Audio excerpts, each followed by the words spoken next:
বন্দে মাতরম।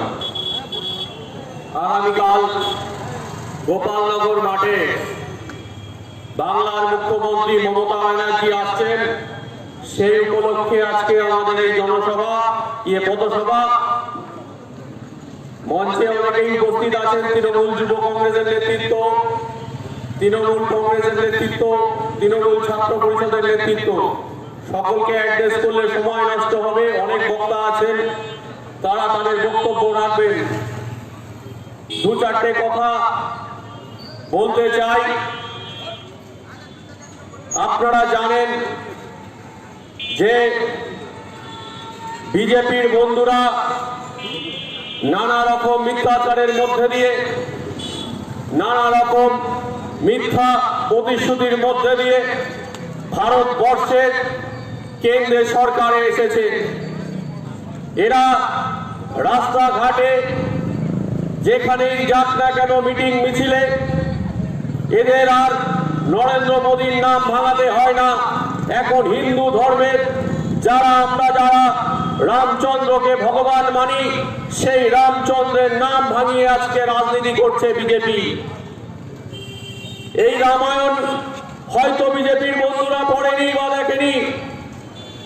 রামায়ণে বলা আছে যে মিথ্যে কথা দিয়ে, মিথ্যের আশ্রয় দিয়ে সত্যকে জয় করা যায় না। নরেন্দ্র মোদী যে মিথ্যাচার নিয়ে এসেছিল 2014 সালে, আজকে তিনি বলছেন যে মিথ্যাচারের মধ্যে দিয়ে আজকে ভারতবর্ষের প্রত্যেকটা রাজ্যকে জয় করবেন। রামচন্দ্র ছিলেন ত্যাগী, ভগবান রাম ছিলেন ত্যাগী, ত্যাগ করেছিলেন, ত্যাগ করে বনবাসে গেছিলেন। আর বর্তমানে ভারতবর্ষের যিনি প্রধানমন্ত্রী আছেন, ইনি হচ্ছেন ভোগী। ইনি রামের নাম করছেন, কিন্তু কৃষক থেকে শুরু করে শ্রমজীবী মানুষ তাদের রক্ত চুষে খাচ্ছে। গরিবের টাকায় বিদেশ ভ্রমণ করছে, গরিবের টাকায় সুদ ভুট করছে। এই সরকার সুদ-ভুটের সরকার। এরা বলছে বাংলাকে সোনার বাংলা করবে। আমরা বলতে চাই যে সোনার গুজরাট তৈরি করুন, সোনার মধ্যপ্রদেশ তৈরি করুন, সোনার কর্ণাটক তৈরি করুন। বিজেপি শাসিত রাজ্যগুলোকে আগে সোনার তৈরি করুন, তারপরে বাংলায় এসে কথা বলবেন, বাংলার কথা বলবেন। এ বাংলায় সুটপুটের সরকার চলে না, এ বাংলায় হাওয়াই চটির সরকার চলে, দিদির সরকার চলে, মমতা ব্যানার্জির সরকার চলে। এ বাংলা মেহনতি মানুষের বাংলা, এ বাংলা কৃষক কৃষিজীবী মানুষের বাংলা, এ বাংলা নেতাজির বাংলা। যে নেতাজি বলেছিলেন যে স্বাধীনতা ছিনিয়ে নিতে হয়, স্বাধীনতা কেউ দেয় না। আমরা বাংলার মানুষ তৃণমূল বন্ধুরা বলছি যে আমরা আগামী দিনে কেন্দ্র থেকে বিজেপিকে হাঁটিয়ে দেব এবং বিজেপির কাছ থেকে ক্ষমতা ছিনিয়ে নেব, কারণ আমরা নেতাজির বাংলায় বাস করি। আপনারা আজকে আমাদেরকে দেশভক্তি শিখাচ্ছেন, বিজেপি নেতৃত্বরা আপনারা আজকে আমাদেরকে দেশভক্তি শিখাচ্ছেন, দেশের পাঠ করাচ্ছেন। আপনারা গান্ধীজি হত্যাকারী নাথুরাম গোডসেকে আপনারা নিজেদের আদর্শ মানেন, নাথুরাম গোডসেকে আপনারা নিজেদের আদর্শ, নিজেদের নেতা মানেন। তাদের কাছ থেকে নাকি আমাদের দেশভক্তি শিখতে হবে, দেশের কথা শুনতে হবে তাদের কাছ থেকে, তাদের কাছ থেকে দেশের প্রেম শিখতে হবে। আরএসএস ছিল, আরএসএস যখন নেতাজি গান্ধীজি স্বাধীনতা সংগ্রামীরা ব্রিটিশদের বিরুদ্ধে লাগাতার আন্দোলন করেছিল দেশকে স্বাধীনতা পাইয়ে দেওয়ার জন্য, আরএসএস বন্ধুরা তখন ব্রিটিশদের দাবিদারি করেছিল, ব্রিটিশ সরকারের দাবিদারি করেছিল, ব্রিটিশ সরকারের কে সঙ্গ দিয়েছিল। তাদের কাছে আমাদের দেশপ্রেম শিখতে হবে, তাদের কাছে আমাদের দেশের আদর্শ শিখতে হবে। বিজেপির বন্ধুরা আপনারা আনাচে কানাচে দাঁড়িয়ে বক্তব্য শুনছেন, যেখানে তৃণমূল কংগ্রেসের নেতৃত্বরা কি বলছে বা কি বলবে। একটা সময় বঙ্গভঙ্গ হয়েছিল, ইংরেজরা বাংলাকে ভাগ করে দিয়েছিল। আর আজকে দেখতে পাচ্ছি দার্জিলিং এর সাংসদ, সে সংসদে দাঁড়িয়ে বলছে আলাদা গোর্খাল্যান্ড চাই, আলাদা দার্জিলিং চাই, আলাদা গোর্খাল্যান্ড। বাংলাকে বলছে ভাগ করে দিতে। হাততালি মারছে কারা? হাততালি দিচ্ছিল কারা? বিজেপি সাংসদরা। দিলীপ ঘোষ থেকে শুরু করে লকেট, বিজেপির যে কয়জন সাংসদ ছিলেন তারা টেবিল চাপড়াচ্ছিল যে বাংলাকে ভাগ করে দাও, বাংলাকে বিচ্ছিন্ন করে দাও দার্জিলিং থেকে। এই নাকি আপনাদের নীতি, এটাই নাকি আপনাদের আদর্শ। এই নীতি আদর্শের ওপর আপনারা দাঁড়িয়ে আছেন বিজেপি বন্ধুরা, যে বাংলাকে ভাগ করে দাও। এই আদর্শ নীতির পক্ষে আমরা নয়। আপনারা তো অনেক বড় বড় বক্তব্য দিচ্ছেন, অনেক রকম কথা বলছেন তৃণমূল নেতৃত্বরা অনেক কেলেঙ্কারির সাথে যুক্ত, তৃণমূল নেতৃত্বরা অনেক চুরি করেছে।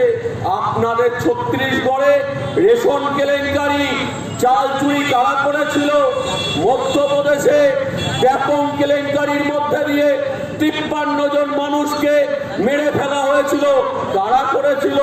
উত্তরপ্রদেশে স্বাস্থ্য কেলেঙ্কারি, হসপিটালিটি কেলেঙ্কারি কারা করেছিল? বিজেপি বন্ধুরা, আপনাদেরকে প্রশ্ন করে যায়। কর্ণাটকে আর্থিক কেলেঙ্কারি কারা করেছিল? কর্ণাটকে রাজ্য সরকার ভেঙে গেছিল, ইয়েদুরাপ্পা সরকার ভেঙে গেছিল, তারা আর্থিক কেলেঙ্কারি করেছিল। বিজেপি বন্ধু, আপনাদেরকে প্রশ্ন করে যাচ্ছি, রাজস্থানে খনি কেলেঙ্কারি কারা করেছিল? একটার পর একটা খনি কেলেঙ্কারিতে জর্জরিত হয়ে গেছিল বসুন্ধরা রাজ সিন্ধিয়া সরকার। পরবর্তী সময় রাজস্থানের মানুষ তাদেরকে বিতাড়িত করেছিল। বলছেন কেলেঙ্কারি। আজকে গুজরাটের দাঙ্গা কারা করিয়েছিল? হাজার হাজার মানুষকে ট্রেনের মধ্যে কারা জ্বালিয়ে মেরে দিয়েছিল। তাদের কাছ থেকে দেশের আদর্শ নীতি শিখতে হবে। দিল্লিতে দাঙ্গা কারা লাগিয়েছিল? দিল্লিতে হিন্দু মুসলমানের নামে, রাম রহিমের নামে, মন্দির মসজিদের নামে কারা দাঙ্গা বাঁধিয়েছিল? বিজেপির বন্ধুদের প্রশ্ন করে যাচ্ছি। বড় বড় কথা বলছেন, বড় বড় কথা বলছেন, তথ্যভিত্তিক কথা বলে যাচ্ছি আপনাদেরকে। আজকে পেট্টাপোল বন্দর থেকে, এশিয়ার বৃহত্তম স্থল বন্দর থেকে কেন্দ্রীয় সরকার লক্ষ লক্ষ কোটি কোটি টাকা রেভিনিউ নিয়ে যাচ্ছে প্রত্যেক মাসে। আজকে বনগাঁর উন্নয়নের জন্য কেন্দ্রীয় সরকার কি করেছে? বিজেপি সরকার 6 বছরে বনগাঁর উন্নয়নের জন্য, পেট্টাপোল সীমান্ত উন্নয়নের জন্য কি এমন ডেভেলপমেন্টের কাজ করেছে বিজেপি বন্ধুরা? কোটি কোটি টাকা তো নিয়ে যাচ্ছেন বনগাঁর মাটি থেকে, বনগাঁ থেকে কোটি কোটি টাকা রেভিনিউ নিয়ে যাচ্ছে, উন্নয়ন করেননি। ইছামতি নদী সংস্কার হলো না কেন? কেন্দ্রীয় সরকার, বিজেপির সরকার, বিজেপি বন্ধুদের প্রশ্ন করে যাচ্ছি। বহুত বড় বড় ডায়লগ দিচ্ছেন, মিথ্যাচার করছেন, মিথ্যে কথা বলছেন। কি বলেছিলেন? যে আজকে দিন আসবে ভারতবর্ষের মাটিতে, ভারতবর্ষের মাটিতে সুদিন আসবে। আমরা দুর্দিন দেখতে পাচ্ছি, আমরা কালো দিন দেখতে পাচ্ছি, আমরা কুদিন দেখতে পাচ্ছি। এ ভারতবর্ষ আমরা চাইনি, এ ভারতবর্ষে আমরা আশা করিনি। আমরা ভেবেছিলাম ভারতবর্ষে শ্রমজীবী মানুষ, গরিব মানুষ, খেটে খাওয়া মানুষ, ছাত্র ছাত্রী, বেকার ছেলে মেয়ে প্রত্যেকেই সুযোগ সুবিধা পাবে। আজকে তারা সুবিধা থেকে বঞ্চিত, আজকে সুবিধা থেকে বঞ্চিত। আজকে বড় বড় কথা বলছেন। প্রত্যেক মানুষকে বলেছিলেন 15 লক্ষ টাকা করে প্রত্যেকের অ্যাকাউন্টে ঢুকিয়ে দেবেন। আজকে 15 পয়সা কেউ পায়নি, 15টা পয়সা কেউ পায়নি। বলেছিলেন বছরে বছরে 2 কোটি বেকার ছেলে মেয়ের চাকরি দেবেন, কর্মসংস্থান দেবেন। আজকে পর্যন্ত রেলে বলুন, অন্যান্য কেন্দ্রীয় সংস্থায় বলুন, কোনো কর্মসংস্থান কেউ পেল না। উল্টে বলেছিলেন যে বুলেট ট্রেন চালাবো। এমন বুলেট ট্রেন চালাতে চালাতে রেলটাকেই বিক্রি করে দিলেন, রেলটাকে বিক্রি করে দিলেন, রেলটাকে বেসরকারীকরণ করে দিলেন।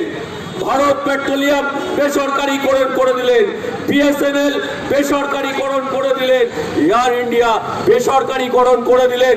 26টা সংস্থাকে, কেন্দ্রীয় সংস্থাকে এই বিজেপির কেন্দ্রীয় সরকার বিক্রি করে দিল।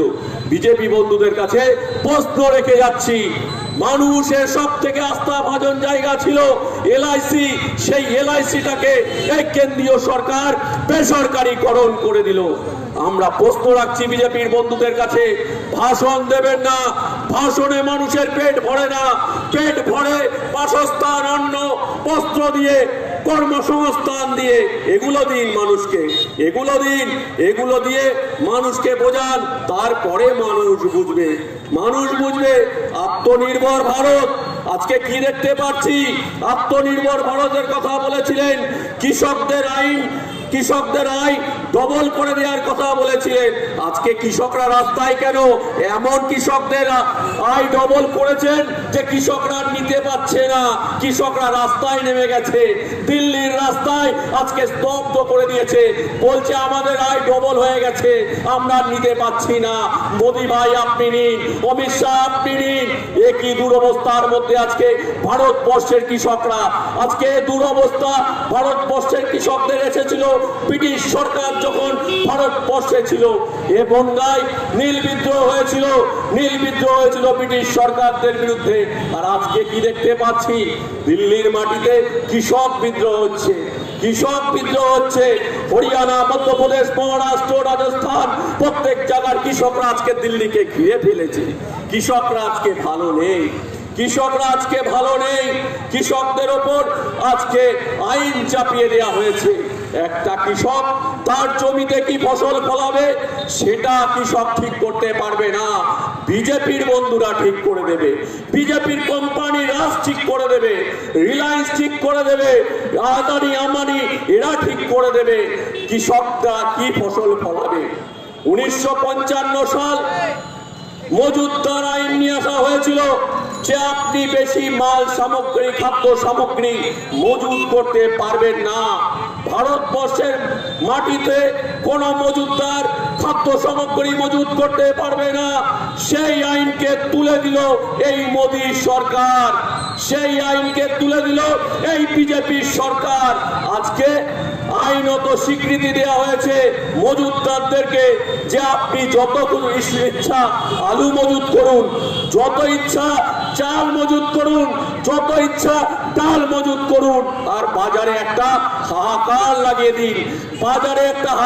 লাগিয়ে দিন, যখন আলুর ক্রাইসিস আসবে আলুর দাম বাড়িয়ে ছেড়ে দিন, যখন পেঁয়াজের ক্রাইসিস আসবে পেঁয়াজের দাম বাড়িয়ে ছেড়ে দিন, যখন ডালের ক্রাইসিস আসবে ডালের দাম বাড়িয়ে ছেড়ে দিন।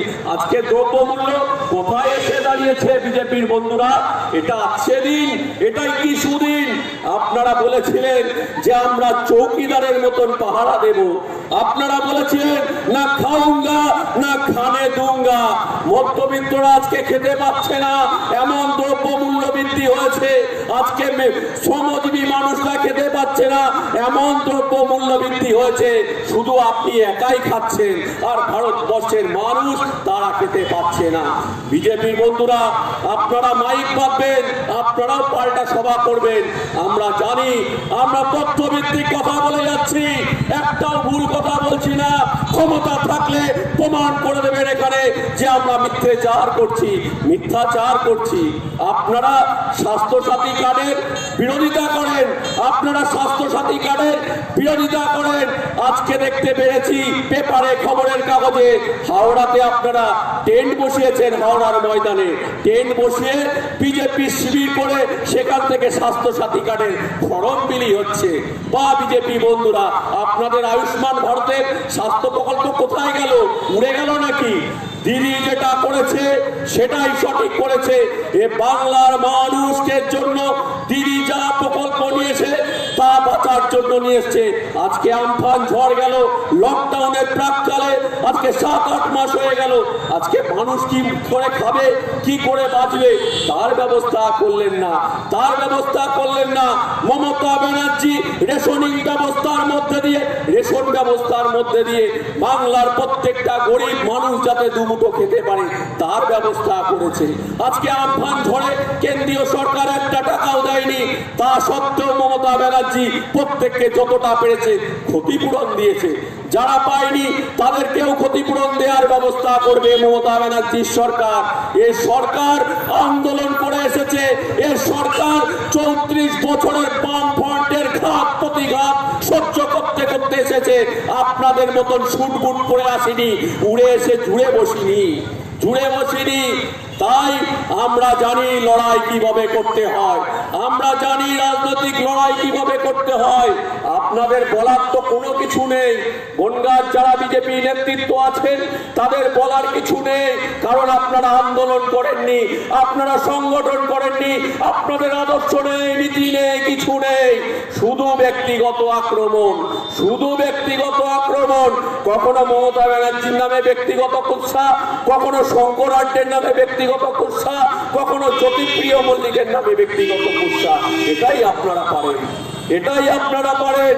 আজকে রেলের জায়গায়, রেল স্টেশন সংলগ্ন জায়গায় আপনারা নোটিশ দিয়েছেন যে রেলের কোয়ার্টার থেকে, রেলের জায়গা থেকে সবাই চলে যাও।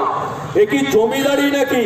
50 বছর 60 বছর ধরে রেলের জায়গায় তারা বসবাস করছে, তারা আজকে এখানকার ভোটার, তারা আজকে এখানকার নাগরিক। তাদেরকে আপনারা বলছেন উঠে যেতে, তাদেরকে তুলে দেওয়ার চক্রান্ত হচ্ছে। তুলে দেওয়ার কথা বললেই কি উঠে যাবে? মমতা ব্যানার্জির সরকার আছে বাংলায়, তারা পাশে থাকবে। দেখি না কত ক্ষমতা আছে তুলে দেওয়ার। তুলে দিন, ক্ষমতা থাকলে তুলে দিন, একটা নাগরিককে তুলে দিন। তোলার জায়গা নেই, এখানে দিদির সরকার বিরাজ করছে। আজকে ট্রেনে সবাই উঠতে পারবে, সবাই উঠে কর্মসংস্থানে যেতে পারবে, হকার ভাইরা যেতে পারবে না, হকাররা যেতে পারবে না। হকারদের গলা টিপে দেওয়া হবে, হকারদের গলা টিপে দেওয়া হচ্ছে। তাদের রুটি রুজি কি করে চলবে, তাদের কর্মসংস্থান কি করে চলবে, তার সংসার কি করে চলবে, তার দিকে বিজেপি বন্ধুদের চিন্তাধারা নেই। শুধু ভাষণ আর ভাষণ। এ ভাষণ দিয়ে মানুষের পেট ভরবে না, এ ভাষণ দিয়ে মানুষের সংসার চলবে না। আসুন না কাজের কথা হোক, আসুন না উন্নয়নের কথা হোক। আজকে জঙ্গলমহল কি অবস্থায় ছিল 10 বছর আগে, আজকে জঙ্গলমহলের উন্নয়ন দেখুন। মাওবাদী আজকে নেই। এই জঙ্গলমহল একটা সময় কি উৎপাত ছিল মাওবাদীদের, আজকে জঙ্গলমহল শান্ত আছে, আজকে দার্জিলিং শান্ত আছে। মমতা ব্যানার্জি জঙ্গলমহল থেকে শুরু করে সুন্দরবন, দার্জিলিং থেকে শুরু করে কলকাতার প্রত্যন্ত জায়গাকে সাজিয়ে দিয়েছে, গুছিয়ে দিয়েছে। বাংলার প্রত্যেকটা মহকুমায় সুপার স্পেশালিটি হসপিটাল দিয়েছে। আজকে বাংলার প্রত্যেকটা মানুষকে কাজের অধিকার দিয়েছে 100 দিনের মধ্যে দিয়ে। আজকে প্রত্যেকটা মানুষকে বাসস্থান দিয়েছে, শিক্ষা দিয়েছে, স্বাস্থ্য ব্যবস্থা দিয়েছে। তাই তো আমরা দিদির কথা বলছি, তাই তো বলছি। এখানকার নেতৃত্বরা আপনারা তো অনেক কথা শুনছেন, অনেকের বক্তব্য শুনছেন। শুনুন কি পেয়েছেন আর কি দিয়েছে দিদি, তার উপর বিবেচনা করে আপনারা আপনাদের রায়দান করবেন। যা পেয়েছেন তার উপর রায়দান করবেন। ভাষণ দিয়েছে 6 বছর বিজেপি কেন্দ্র ছিল, আপনারা বিজেপি সরকারের কাছ থেকে কি পেয়েছেন, আর বিগত সাড়ে ন বছরে মমতা ব্যানার্জির সরকারের কাছে কি পেয়েছেন তার বিশ্লেষণ করবেন, তার পর্যালোচনা করবেন। তারপরে আপনারা নিজের সমর্থন কাকে দেবেন সেইটা ঠিক করবেন। বাড়ি থেকে বেরোনোর সময় আপনার মেয়ের মুখের দিকে তাকিয়ে দেখবেন যে কন্যাশ্রী রূপশ্রীর মধ্যে দিয়ে আপনার বাড়ির মেয়েটা উপকৃত হচ্ছে, আপনার বাড়ির বয়স্ক মানুষ বার্ধক্য ভাতা, বিধবা ভাতার মধ্যে দিয়ে উপকৃত হচ্ছে। এগুলো দেখবেন, দেখে তারপরে আপনি আপনার সিদ্ধান্ত নেবেন। এখানে বক্তা আছেন, তারা বক্তব্য রাখবেন। আমি শুধু এটুকুই বলবো, পাতলাবাজি চলবে না, মিথ্যাচার চলবে না। দিদির রাজ ছিল, দিদির রাজ চলবে। আগামী দিনে দিদি এখানে রাজত্ব করবে। এখানে মিথ্যাচারের জায়গা নেই, এখানে বাতলাবাজের জায়গা নেই। এই বলে সকলকে অসংখ্য ধন্যবাদ জানিয়ে আমি আমার সংক্ষিপ্ত বক্তব্য শেষ করছি। জয় হিন্দ, বন্দে মাতরম।